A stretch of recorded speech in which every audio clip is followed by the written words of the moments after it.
নতুন পাঠ্য বইয়ে শহীদ আবু সাইদের নিহত হওয়ার তারিখ বলতে থাকছে বিস্তারিত। জানিয়ে দেব, ভারতের খরচে ভারতে এসে প্রশিক্ষণের কথা ছিল, বাংলাদেশি বিচারকদের আটকালো ডক্টর মোহাম্মদ ইউনূস। জানিয়ে দিব, তারেক রহমান দেশে ফিরতে অল্প কিছুদিন সময় লাগবে বললেন বিএনপি নেতা সালাউদ্দিন আহমেদ। থাকছে বিস্তারিত।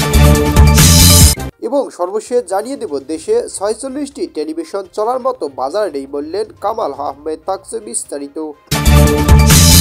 শুনছিলেন সংবাদ শিরোনাম, থাকছে বিস্তারিত প্রতিবেদন।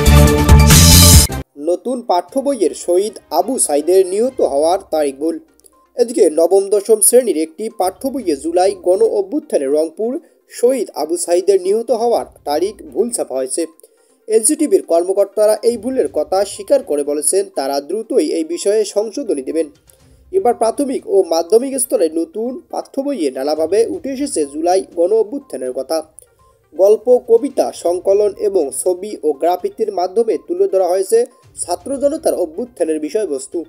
এদিকে নবম দশম শ্রেণী ইংলিশ ফর টুডে বইতে জুলাই গণ অভ্যুত্থান নিয়ে লেখা গ্রাফিতি নামে একটি অধ্যায়ে যুক্ত হয়েছে। এর শুরুতে রাজধানী মেট্রো রেলের পিলারে আঁকাবাঁকা হামাক বেটাক মারলু কেনে শীর্ষক একটি প্রতিবাদী লেখা যুক্ত রয়েছে। এরপরে পৃষ্ঠার এই গণ অভ্যুত্থানে শহীদ আবু সাইদের কথা রয়েছে। বইতে পুলিশের গুলিতে আবু সাইদের নিহত হওয়ার তারিখ উল্লেখ করা হয়েছে ১৭ই জুলাই। প্রকৃতপক্ষে এটি হবে ১৬ই জুলাই।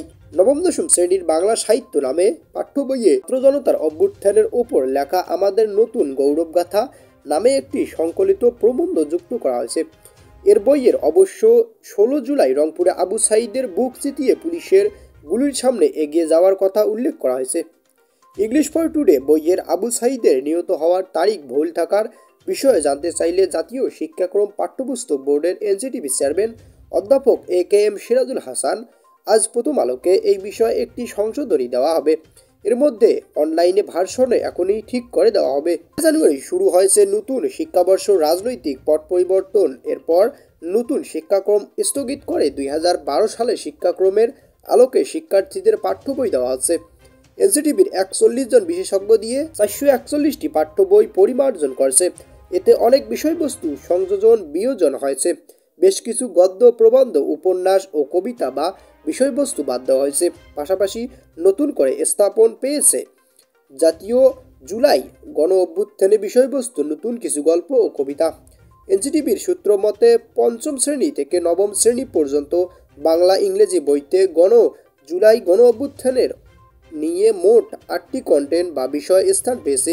এছাড়াও বইয়ের পেছনে পৃষ্ঠায় জুলাই গণ অভ্যুত্থানের নানা ছবি ও গ্রাফিতি যুক্ত করা হয়েছে।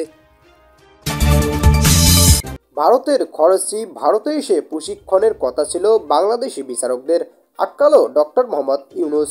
এদিকে বাংলাদেশে ৫০ জন বিচারকের ভারতে প্রশিক্ষণ নিয়ে আসার কথা ছিল। প্রশিক্ষণের খরচও ভারতেই দেওয়ার কথা ছিল, কিন্তু সেই প্রশিক্ষণ নিতে আসছে না বাংলাদেশি বিচারকরা। প্রথমে অনুমতি দেওয়া হলেও রবিবার তা বাতিল করে দেয় বাংলাদেশের অন্তর্বর্তী সরকার। মধ্যপ্রদেশের ভোপালে ন্যাশনাল জুডিশিয়াল একাডেমি এবং স্টেট জুডিশিয়াল একাডেমিতে ১০ এবং ২০ ফেব্রুয়ারি ওই প্রশিক্ষণের আসার কথা ছিল বাংলাদেশের বিচারকদের। তবে বাংলাদেশি সংবাদ মাধ্যম প্রথম আলো জানিয়েছেন রবিবার তা বাতিল করে দিয়েছে সে দেশের আইন, বিচার এবং সংসদ বিষয়ক মন্ত্রক। প্রশিক্ষণের আসার কথা ছিল বাংলাদেশের বিভিন্ন নিম্ন আদালতের সরকারি বিচারক, সিনিয়র বিচারক, যুগ্ম জেলা ও দায়রা বিচারক, অতিরিক্ত জেলা ও দায়রা বিচারক, জেলা ও দায়রা বিচারক এবং অন্য সম পর্যায়ের বিচার বিভাগীয় অধিকারীদের। প্রথম আলো অনুসারে বাংলাদেশের সুপ্রিম কোর্টের পরামর্শের ভিত্তিতে গত ৩০শে ডিসেম্বর সেদেশের আইন মন্ত্রক ৫০ জন বিচার বিভাগীয় অধিকারীকে প্রশিক্ষণের আসার অনুমতি দেয় বাংলাদেশের সরকার সংবাদ সংস্থা বাসস। এই বিষয়ে একটি প্রতিবেদন প্রকাশ করা হয়। সেখানেও জানানো হয় বাংলাদেশের আইন মন্ত্রক থেকে ৫০ জন বিচারককে ভারতে প্রশিক্ষণ নিতে আসার অনুমতি দেওয়া হয়েছে। এই মর্মে একটি বিজ্ঞপ্তিও প্রকাশ করা হয় মন্ত্রক থেকে। মন্ত্রকের উপসচিব প্রশিক্ষণ আবুল হাসনাতের সই সহ ওই বিজ্ঞপ্তিতে বলা হয়, প্রশিক্ষণের যাবতীয় খরচ ভারত সরকারই বহন করবে। বাংলাদেশ সরকারের কোনো আর্থিক যোগ নেই এই প্রশিক্ষণের সঙ্গে। এই অনুমতি রবিবার বাতিল করে দেওয়া হয়েছে। অনুমতি বাতিলের কথা জানিয়েছেন বাংলাদেশ স্বরাষ্ট্র মন্ত্রণালয়, নির্বাচন কমিশন সচিবালয়, সে দেশের সুপ্রিম কোর্ট রেজিস্ট্রার জেনারেল সহ অন্যান্য সংশ্লিষ্ট বিভাগ। সংস্কার এবং মন্ত্রণালয় চিঠি পাঠিয়ে ইউনূস সরকারের আইন, বিচার এবং সংসদ বিষয়ক মন্ত্রণালয়। তারেক রহমানের দেশে ফিরতে অল্প কিছুদিন সময় লাগবে বললেন বিএনপি নেতা সালাউদ্দিন। এদিকে তারেক রহমানের দেশে ফেরার জন্য যে উপযুক্ত পরিবেশ দরকার সেটি এখনও তৈরি করতে পারেনি, যার জন্য অল্প কিছুদিন সময় লাগবে। তবে তিনি অবশ্যই আসবেন বলে মন্তব্য করছেন বিএনপির স্থায়ী কমিটির সদস্য সালাউদ্দিন আহমেদ।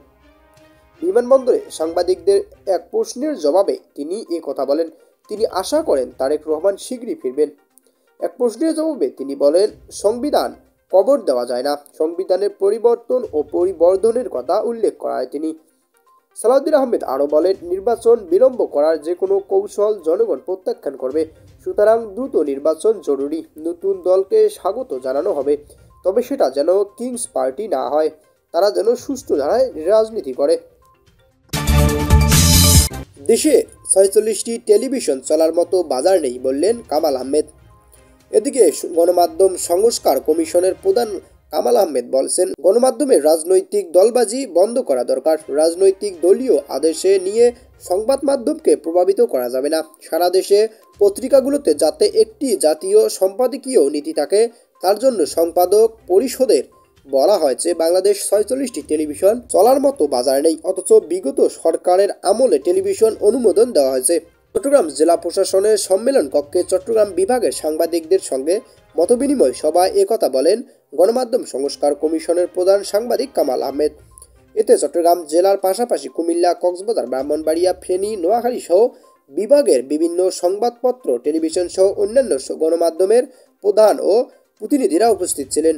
বিনিময়ে সভায় কামাল আহমেদ বলেন, একই হাউস থেকে একাধিকবার সংবাদপত্র পাঠ করা হচ্ছে। পাঠক একই জিনিস ঘুরে ঘুরে ফিরে পাচ্ছে। দেখা যায় একই ব্যক্তির মালিকানা পত্রিকাও আছে, টেলিভিশনও আছে। কেউ কেউ পত্রিকা বের করছে। এগুলোই শৃঙ্খলা আনতে হবে, দুষ্টু চক্র ভাঙতে হবে। আমরা আপনাদের কথা অনুযায়ী সুপারিশ করব, সেটি বাস্তবায়ন করতে হবে। ৩১শে জানুয়ারি পর্যন্ত আমরা পরামর্শ সুপারিশ নেব। এদিকে সাংবাদিকদের বেতন কাঠামো নিয়ে সাংবাদিকরা বলেন, অনেক পত্রিকায় সাংবাদিকদের ওয়াজ এবং বোর্ড মানে না। যেহেতু সব পত্রিকায় আয় একই নয়, তাই ওয়েজ বোর্ড না থাকলে অন্তত একটি বেতন কাঠামো করে দেওয়া হোক সকলকে, যাতে ব্যয় অনুযায়ী ন্যূনতম বেতন পান সাংবাদিকরা। এছাড়াও অনেকে অভিজ্ঞতা ছাড়াই উত্তরাধিকার সূত্রে সম্পাদক হয়ে যাচ্ছেন।